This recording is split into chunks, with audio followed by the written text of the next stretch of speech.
Wales 68 points to 12 winners over Canada. Ordinarily, I think I would say that's a bit of a hiding, but haven't seen the All Blacks today score 102 points against Tonga. 68-12 doesn't actually seem that bad.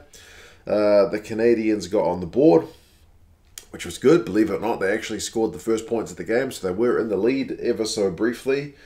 But yeah, interesting game. Good hit out for Wales in preparation for the Argentina games, because believe it or not, they were actually required to do a wee bit of defending.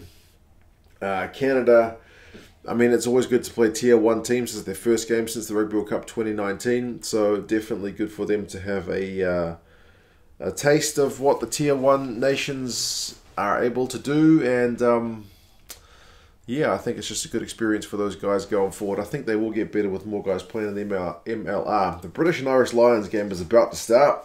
Back-to-back games, but horrendously, this one starts with Lee Halfpenny in his 100th getting injured, and it looks like his ACL has to go off on a stretcher.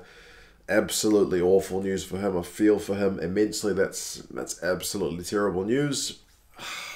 I mean, you say speedy recovery and whatnot, but it just looked really bad. Canada missed the first penalty. They obviously didn't want to get nilled, but they missed it. Nelson pushed that one wide, but they did get the first try through Kanoa Lloyd on 5 minutes. They had a penalty anyway, so Cooper Coates tapped it. 2 passes out wide, and yeah, Wales caught maybe a little bit napping. They missed the conversion, so it was 5 points to 0. But then again, it was Wales' turn to get a quick tap on 6 minutes. It was Thomas Williams, and suddenly Wales are in front. Didn't take long. So Canada's lead lasts of about a minute, maybe. 7 points to 5. 14 minutes, both of them gets one.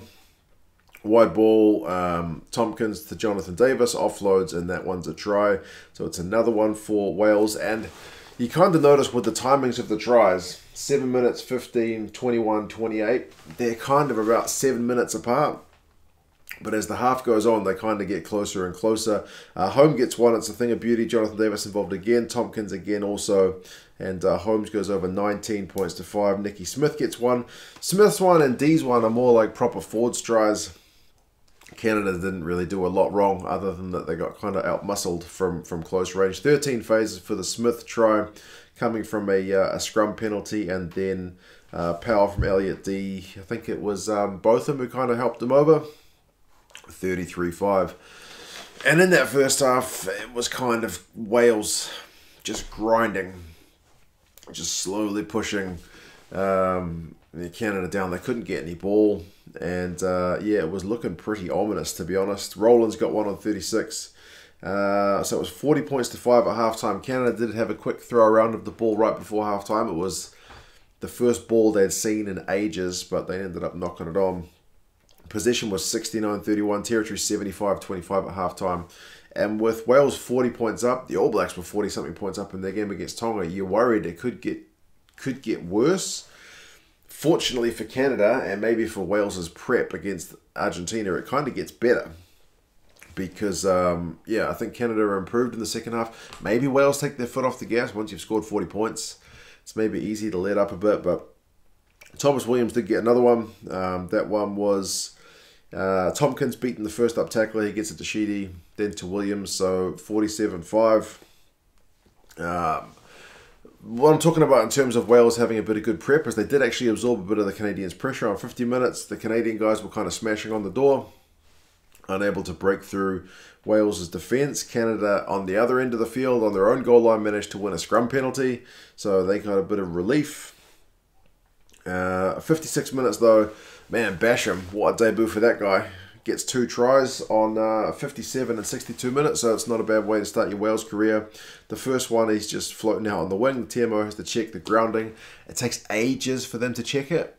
I don't know how it took them that long to find that much footage, but it's good for the Canadian guys because I feel like as the first half went on, they were kind of getting more and more tired. Oh man, Lewis Rees-Zammit just got first try of the game. But yeah, the Canadian guys were getting more and more tired in that first half, I feel. But that nice little break maybe helped them a wee bit there. So, yeah, it was a good start for his career. And then he gets another one splintering off a maul, so 61 points to 5. Canada, though, from about 66 minutes, exerted a proper period of pressure. They claimed a try through Lloyd from a grubber kick through, but he'd knocked it on rather than grounded it. Then they knocked it on over the goal line. The TMO checked that one, but it was a knock on. But finally, on 68 minutes, third time lucky Cooper Coates. It's a scrum to Canada, and he runs a really great line. 2 passes from the scrum. It's a set play. He runs back in on the angle, and it's a great try, 61 points to 12. So the final 10 minutes of the game kind of sway a bit back and forth, but Canada aren't under the pump the same way they were in that first half. But Wales wanted to send the game off with a bang. They didn't want to go with Canada getting the final try of the game, so they pushed right till the end. Canada's defence, to their credit, kept tackling and tackling, but unable to keep them out. Eventually, Holmes went over for the final try of the game to make it 68-12. You can tell the Canadian guys are committed, because even after the hoot is gone or whatever, and the game's done, they still all, pretty much as a team, tried to charge down the conversion for that final try. It was only going to make it the difference between 66-12 and 68-12, but they at least tried. So good on them. Run meters 590 to 173, pretty lopsided. Possession 58-42 and territory 58-42, so much better than the first half for the Canadians. Clearly a big improvement. Tackling percentage, though, Wales are at 94%, so pretty comfortable for the most part. Penalties conceded for both sides is horrendous, 15-17. When you get into 30 penalties in a game, that's a very, very high penalty count. Individuals, Holmes 65 run meters for the Canadians. Rumble gets 15 out of 16 tackles, so he always has a really good work rate. Who was it for the Welsh that had their top tackling? I forgot. Oh, that's right. Both Moriarty had 14 out of 15. So yeah, bit of good defensive shift from him as well. But yeah, the Canadians threw them around a wee bit, but overall the gulf is still there between the Tier 1 and Tier 2 sides on this occasion. As I said, Canada now has a bunch of guys, for the most part, who are playing professional rugby as their full-time job. That's good news. I think the Canadians will hopefully start kind of coming back after being in a bit of free fall since the 90s. But clearly Wales are still a pretty bloody good team, even without their British and Irish Lions. Speaking of the British and Irish Lions, I'm going to go watch this game now.